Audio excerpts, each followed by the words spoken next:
Halo guys, sekarang saya membahas kelanjutan masalah saya terkait dengan izin cuti, tiket pesawat, dan agensi saat ini. Sebenarnya masalah ini saya sudah lakukan pengaduan ke 1955 dan sudah diteruskan ke Depnaker. Mungkin saya hanya tinggal menunggu kunjungan dari Depnaker untuk menyelesaikan masalah ini. Dan sebenarnya dari 1955 itu sudah mengatakan bahwa terkait dengan urusan dokumen itu adalah wewenang dari KDEI. Dan saya berencana untuk menghubungi KDEI pada hari Senin nanti karena memang Sabtu Minggu kan libur. Tetapi Sabtu pagi ini 7:30 itu pihak KDEI langsung menghubungi saya terkait dengan masalah yang saya hadapi dan meminta saya untuk mengisi form pengaduan. Ya, saya ucapkan terima kasih atas respon cepatnya ya, dan ini akan ditindaklanjuti mungkin nanti hari Senin. Nanti saya akan update kelanjutannya. Oke. Jadi di sini saya akan menjawab beberapa pertanyaan juga ya. Oke, masalah tiket pesawat di angka 21.500. Banyak yang nanya, itu kamu sudah mastiin belum? Itu mungkin sudah termasuk biaya transportasi penjemputan dari rumah majikan ke bandara dan begitu pun sebaliknya. Oke, sebelum saya koar-koar, jelas dong saya sudah memastikan semuanya dengan nominal sekian, itu saya mendapatkan fasilitas apa saja ya. Ini tidak ada transportasi sama sekali pun, Mbak ya. Ini hanya plek ketiplek untuk tiket pesawat dan tambahan satu bagasi, satu kali jalan. Jadi pada saat saya pulang saja saya mendapatkan bagasi tambahan, dan pada saat saya kembali itu saya tidak mendapatkan bagasi tambahan apapun.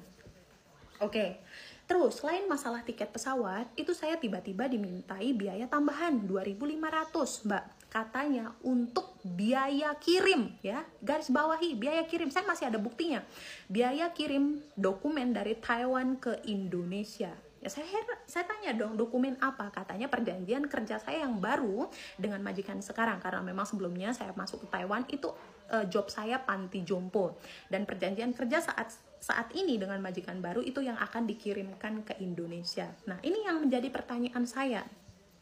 Bukankah pada saat kita pindah majikan, ganti job dan sebagainya, itu sudah diubah ya, sudah diurus perubahan dokumennya semua di KDEI? Karena apa? ARC yang saya terima baru, di situ sudah tertera nama majikan yang baru dan alamat tempat saya bekerja sekarang. Jadi bukan alamat yang baru. Jelas dong secara otomatis di KDEI sana data saya sudah berubah, dan KDEI ini adalah perwakilan kantor Indonesia yang ada di Taiwan.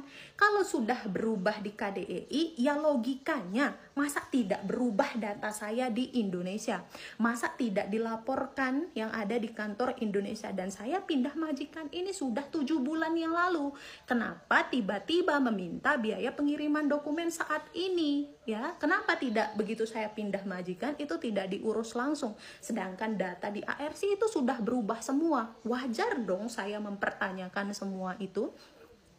Dan di situ bilangnya kan biaya kirim. Oke, sekarang kita ini tidak hidup di zaman batu ya. Jadi semua itu sudah ada websitenya, semua itu sudah ada emailnya ya. Tinggal pengiriman berkas dan sebagainya. Oke, kalaupun memang membutuhkan pengiriman yang sudah dicetak ya, data atau keterangan yang sudah dicetak, itu pengirimannya lewat jasa pengiriman apa? Makanya saya tanya, kuyangkah? Kalaupun misalkan lewat pos, saya rasa tidak perlu membutuhkan biaya sampai 2.500. Itu biaya kirim apa sampai 2.500 ya? Dan di sini saya mendapatkan ancaman secara tidak langsung oleh agensi ini ya. Dia tidak bisa menjelaskan saya secara lengkap sampai dia bilang begini, ya udah, kamu kalau misalkan mau bayar atau enggak. Kalau misalkan kamu enggak mau bayar, berarti nanti kamu enggak bisa balik ke Taiwan. Lah, saya bilang dong, ini termasuk pengancaman tidak langsung. Kenapa saya enggak bisa balik ke Taiwan, sedangkan bos saya sendiri itu menyetujui saya pulang. Ya, saya cuti dari tanggal berapa dan kembali tanggal berapa itu sudah disetujui sama majikan saya. Kenapa dia bilang? Karena berarti kan kalau misalkan saya bayar 2.500, saya bisa kembali. Kalau misalkan saya tidak membayar, saya tidak bisa kembali. Nah, ini yang saya pertanyakan. Ini kan sudah termasuk pengancaman tidak langsung, ya. Oke, terus habis itu, di sini ada yang komentar begini. Saya juga kemarin 30, 35, 37 tetap saya bayarkan, saya nggak mau ribet. Nah, orang-orang kayak gini yang dijadiin lalapan sama agensi. Kalian sendiri yang melabeli diri kalian sebagai PMI yang gampang dibodohi. Makanya jangan heran kenapa agensi sampai sekarang banyak yang memeras PMI, banyak yang memanfaatkan PMI, karena kalian tidak mau mencari tahu. Oke, kita nggak usah lah bahas nominal ya Mbak ya, saya rasa semua PMI punya uang, dan kalaupun kalian pengen cuti, itu jelas kalian sudah mempersiapkan segala dana ya. Tetapi kalian ini harus ada batasan ya, harus bisa membedakan, mempertimbangkan, oh ini memang pantas dan seharusnya saya bayar, oh ini saya rasa ini tidak perlu saya bayar. Jangan sampai sesuatu yang sebenarnya tidak ada diada-adakan oleh agensi untuk mencari keuntungan pribadi. Ya, itu tolong dipikirkan Mbak. Saya ini tidak paham sepenuhnya tentang undang-undang perlindungan tenaga kerja dan sebagainya, tetapi otak saya masih bisa berpikir, oh ini wajar, oh ini tidak semestinya. Oke? Terus habis itu ada yang berkomentar begini lagi, ya namanya juga kamu pakai jasa agensi, jelas kamu ngurus-ngurus dokumen kan pakai tenaga orang, ya wajar lah mereka minta bayaran lah. Terus kalau misalkan kita berbicara bayaran Mbak, kami itu bayar agensi setiap bulan 1.500 sampai 1.800, itu nggak dihitung kah? Kami membayar itu ya gunanya mereka membayar jasa mereka di saat kami membutuhkan bantuan, entah itu kami mau cuti, meminta pendampingan, pemeriksaan kesehatan dan sebagainya. Nah, jasa mereka ini baru berfungsi ya. Kalau misalkan kita bicara masalah pembayaran, ya udah sekarang kita rubah aturannya bagaimana. Saya akan membayar agensi pada saat saya membutuhkan bantuan saja ya. Jadi saya nggak perlu ngangsur nih tiap bulan. Saya nggak perlu bayar tiap bulan. Saya hanya membayar agensi pada saat saya butuh. Ya saya pun sadar diri yang namanya saya butuh bantuan, jelas dong saya harus membayar. Ya sudah, bagaimana kalau kita rubah aturannya seperti itu? Apakah angsuran kami yang setiap bulan ini tidak terhitung sampai membahas masalah biaya membantu pengurusan dokumen A, B, C, sampai Z. Oke. Habis itu ada lagi yang berkomentar seperti ini, cuti itu nggak ribet, yang penting ARC, izin dari majikan, tiket pesawat, paspor, dan sebagainya. Oke, apalagi masalah ARC sekarang sudah multiple entry permit, jadi tidak perlu banyak mengurus dokumen. Justru karena saya tahu aturan itu, makanya saya ngamuk-ngamuk Mbak, makanya saya protes ya. Dan terkait dengan izin majikan Mbak ya, itu tidak bisa diucapkan secara lisan, jelas harus tertulis Mbak, itu harus bertanda tangan majikan hitam di atas putih. Itu surat pernyataan majikan mengizinkan dan mengetahui bahwa pekerjanya cuti dalam jangka waktu yang sudah ditentukan. Surat ini yang mengeluarkan siapa? Agensi Mbak ya. Jadi agensi yang memberikan surat ini kepada majikan, majikan tinggal bertanda tangan.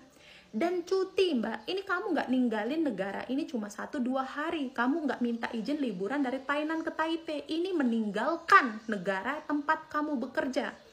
Jangan sampai kamu dapat majikan sama agensi jahat, bilangnya mengizinkan kamu, tiba-tiba kamu di Indonesia diputus kontrak sepihak, dilaporkan bahwa kamu kabur, dilaporkan bahwa kamu meninggalkan pasien dengan sengaja. Mau kamu mendapatkan masalah seperti itu? Jadi jelas, ini adalah tugas agensi untuk menyiapkan berkas-berkas yang dibutuhkan. Memang seharusnya dan kewajiban mereka membantu dalam hal-hal seperti ini.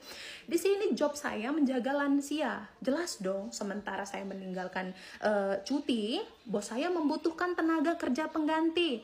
Bos saya ini baru pertama kali mengambil pekerja Mbak, dia tidak mau mengambil resiko, dia nggak mau pakai orang swasta, dia nggak mau pakai orang pengangguran. Biar aman, dia memakai jasa Ganghu Taiwan ya. Jadi jangan sampai sewaktu-waktu ada kunjungan dari Depnaker yang dilihat namanya itu tidak sesuai dengan siapa yang bekerja di sini. Siapa yang bermasalah? Bosmu, agensimu, kamu dituntut ganti rugi dan sebagainya. Mau kamu seperti itu? Sedangkan untuk memakai Ganghu Taiwan itu syaratnya cukup ribet Mbak ya. Jadi kantor Ganghu Taiwan ini meminta surat, di situ keterangan bahwa saya ini cuti dan bos saya sedang membutuhkan tenaga kerja pengganti. Itu Ganghu Taiwan datang Mbak mewawancarai saya, betul tidak saya mau cuti dari tanggal sekian sampai tanggal sekian. Saya sudah diingatkan, ingat loh ya, kalau misalkan nanti pada saat kamu kembali itu harus tepat waktu ya, bla bla bla sebagainya. Jadi tidak semudah itu Mbak, tetap harus ada prosedurnya dan pasti ada campur tangan agensi terkait dengan dokumen. Oke, semoga jelas.